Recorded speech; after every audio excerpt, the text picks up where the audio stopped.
안녕하세요 하구 여러분. 들을수록 똑똑해지는 시사교양 라디오 방송 비하인드 스토리. 저는 이 방송의 진행을 맡은 박효원입니다.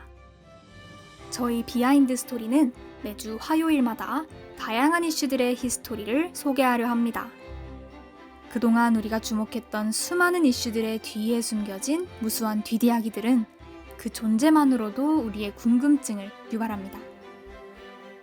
알려진 사실과 다른 반전의 이야기, 몰랐던 뜻밖의 사실, 결과만 알고 있던 것의 뒷이야기, 거짓에 가려진 진실의 이야기까지.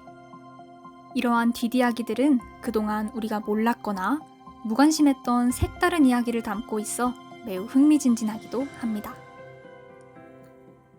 그래서 저희 비하인드 스토리는 이러한 흥미로운 뒷이야기들을 전달함으로써 하구 여러분들에게 비하인드 스토리만이 전해줄 수 있는 알매 신세계를 선물하려 합니다.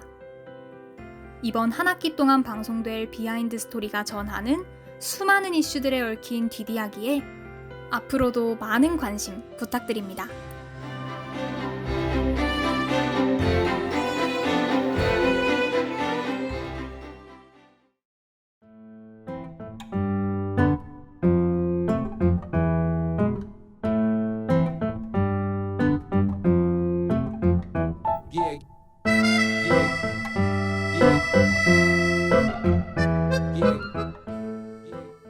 오늘의 비하인드 스토리는 무엇일까요? 여러분, 혹시 넷플릭스 시리즈인 오징어 게임 보셨나요? 오징어 게임은 상금이 걸린 의문의 서바이벌에 참가한 사람들이 최후의 승자가 되기 위해 극한의 게임에 도전하는 이야기를 담은 넷플릭스 웹드라마인데요. 공개 첫날 넷플릭스 전 세계 4위를 기록하는 등 최고 인기 시리즈로 평가받고 있습니다. 한국의 옛날 놀이를 작품 속 서바이벌 주제로 다뤄 전 세계적으로 많은 관심을 받고 있는 것 같아요. 이 시리즈에 등장하는 무궁화 꽃이 피었습니다, 달고나 뽑기, 줄다리기, 구슬치기, 징검다리, 오징어 게임은 아이들 혹은 외국인도 쉽게 이해할 수 있을 정도의 단순함이 특징입니다. 오늘 비하인드 스토리에서는 전 세계적으로 인기를 끌고 있는 오징어 게임, 그 속에 등장하는 한국의 옛날 놀이에 대해 함께 알아보겠습니다.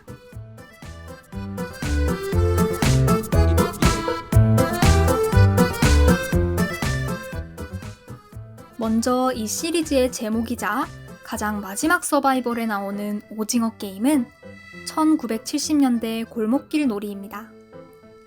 당시에는 오징어 가생이라는 말로 더 많이 불렸던 이 놀이는 오징어 가생 외에도 공짜 가생, 십자 가생 등 다양한 이름으로 불렸습니다.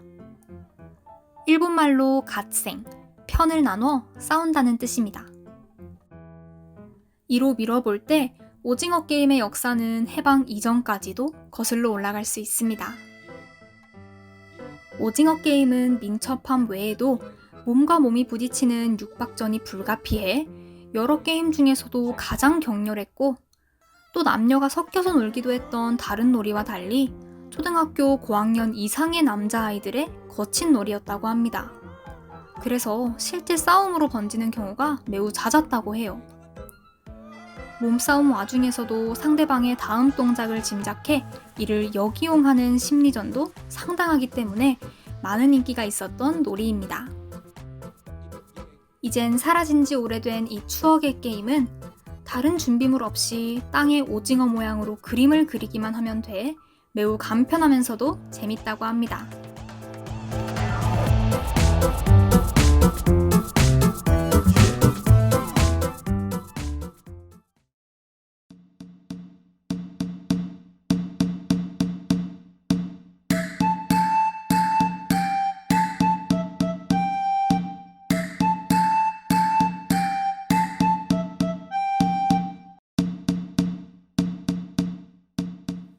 그렇다면 이번에는 조금 더 친숙한 무궁화 꽃이 피었습니다 놀이를 소개해보겠습니다.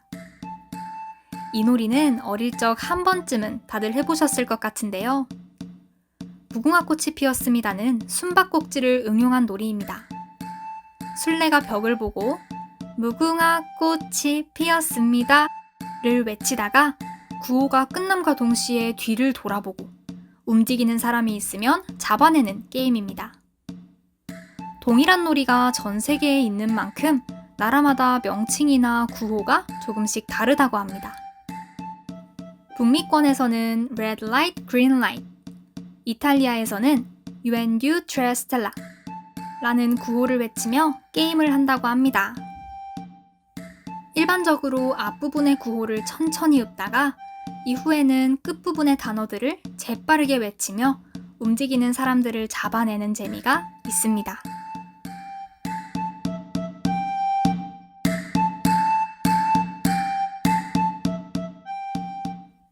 이 놀이는 무궁화 보급에 앞장서셨던 독립운동가 남궁옥 선생님에게서 정착되었습니다. 일제강점기 남궁옥 선생님은 이 게임을 하고 노는 아이들을 보았습니다. 무궁화를 사랑하던 남궁옥 선생은 골목에서 아이들이 일본 놀이인 다루마상과 고론다를 하는 것을 보고 이 놀이의 구호를 무궁화꽃이 피었습니다로 바꾸어 퍼뜨렸다고 하는데요. 이외에도 남궁옥 선생은 무궁화와 관련된 놀이와 노래를 100여 개 만들어 무궁화 운동에 진심을 다하셨다고 합니다.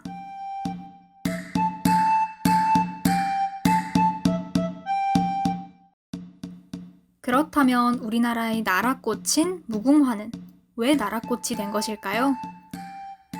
동국문헌비고 등 한국과 중국의 여러 문헌을 보면 고대부터 한국에 무궁화가 많았고 그래서 근화향, 즉 무궁화의 나라라고 불렀다고 기록되어 있습니다. 이처럼 예전엔 흔히 볼 수 있었던 무궁화지만 최근 우리 주변에서 무궁화를 보기는 쉽지 않습니다. 그 이유는 진딧물 때문에 더 이상 아파트나 민가에서 무궁화를 심지 않기 때문인데요. 이러한 사실 때문에 거듭된 무궁화 품종 개발로 무궁화의 품종이 300종이 넘고 그 중에서는 진딧물이 없는 품종도 개발이 되었습니다. 유럽에서는 가로수로도 무궁화를 볼 수 있고 정원수로도 활용한다고 합니다. 이제 관공서나 수목원, 독립기념공원 같은 특별한 곳 외에서는 찾아보기 힘든 무궁화를 무궁화꽃이 피었습니다 놀이를 하며 떠올려보는 것도 좋을 것 같습니다.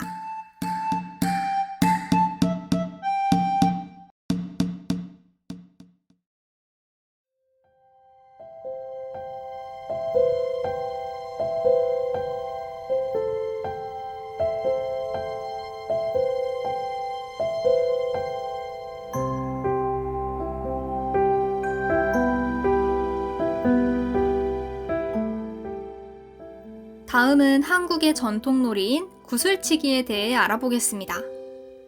구슬치기는 주로 남자아이들이 겨울철에 많이 했고 전국적인 분포를 가진 놀이입니다. 지역에 따라 알치기, 꼴랑치기, 구슬따기 등으로 부르지만 가장 일반적인 이름은 구슬치기입니다. 구슬치기의 놀이 방법은 지역마다 조금씩 다르지만 크게 5가지로 구별할 수 있습니다. 첫 번째는 봄들기로 땅에 구멍을 파놓고 정해진 순서대로 넣는 놀이 방법입니다. 던진 구슬이 구멍에 들어가면 들었다 라고 하고 성공하면 계속해서 다음 구멍으로 도전하는 놀이입니다.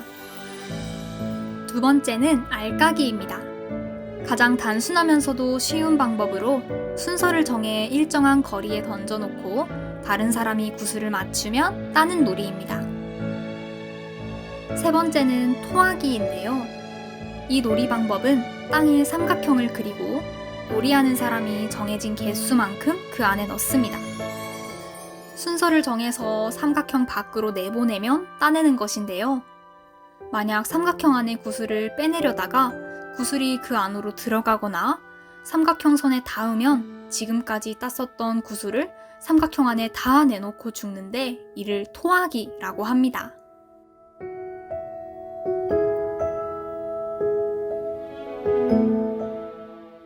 네 번째 놀이 방법은 벽치기입니다. 벽치기의 방법은 크게 2가지가 있는데요. 하나는 벽에 구슬을 대고 차례로 벽을 타고 떨어뜨려 다른 사람의 구슬을 맞추면 그 구슬을 갖는 방법입니다. 또 하나는 벽에서 멀리 떨어진 순서대로 다른 사람의 구슬을 쳐 멀리 보낸 거리만큼 구슬을 따내는 방법입니다. 마지막으로 5번째 놀이 방법은 주로 2명이 하는데, 한 명이 구슬을 주먹 안에 감추고 다른 한 명은 그 안에 숫자가 홀수인가 짝수인가 맞추는 놀이입니다. 맞추면 건 개수만큼 상대에게 줘야 하고, 그렇지 못하면 감춘 사람이 가져오게 됩니다. 같은 방식으로 경우의 수가 셋인 경우가 있는데 이를 쌈치기라고 합니다. 구슬치기는 다른 나라에도 있었지만 우리나라처럼 이렇게 다양하지는 않다고 합니다. 이 놀이 역시 넷플릭스 시리즈인 오징어 게임에 나오는 다른 놀이들처럼 1970년대에 많이 했던 추억의 놀이 중 하나입니다.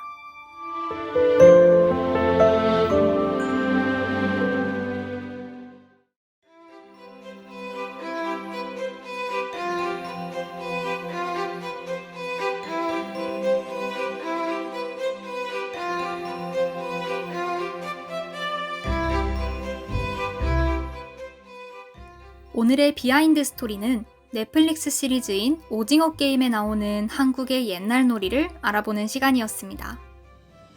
시사교양 방송 비하인드 스토리는 유익하고 흥미로운 다양한 주제의 비하인드 스토리를 정확하게 전달하려고 합니다. 오늘 전달해드렸던 방송 내용에 대한 문의나 정정 요청이 있으시다면 경인교육대학교 SNS로 메시지 보내주시길 바랍니다. 그럼 이상으로 이번 주 비하인드 스토리 마치겠습니다. 오늘의 이야기가 여러분들의 지식 성장에 도움이 되었길 바라며 다음 주 더 유익한 소식으로 돌아오겠습니다. 청취해주신 학우 여러분, 감사합니다.